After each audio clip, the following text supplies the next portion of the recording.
இப்பதான் நான் பார்த்தேன், வந்ததுலேருந்து கவனிச்சுட்டு தான் இருந்தேன். இங்க கொஞ்சம் பேர் கை தட்டுவாங்க, அங்க கொஞ்சம் பேர் கை தட்டுவாங்க. ஆனா நான் பேசும்போது கடைசி வரைக்கும் எனக்கு கை தட்டுறாங்க. இந்த அன்பை, இந்த உறவை வேல்முருகன் தமிழக வாழ்வுரிமை கட்சி வந்த பிறகுதான் சந்திச்சு.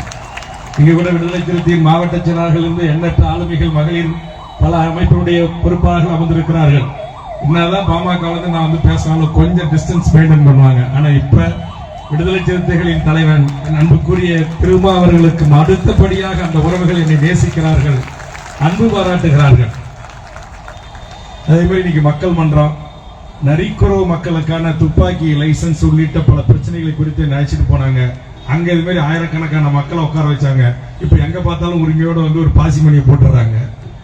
திருநங்கைகளுக்காக பிரச்சனைகளுக்காக என்கிட்ட கூட்டு அறிமுகப்படுத்தி அவங்க இடத்துக்கே வாழ்ற பகுதிக்கே கூட்டு போனாங்க. இப்ப காஞ்சிபுரம் மாவட்டத்தில் எங்க திருநங்கை பார்த்தாலும் ஒரு வணக்கம், ஐயா எப்படி இருக்கிறீங்க.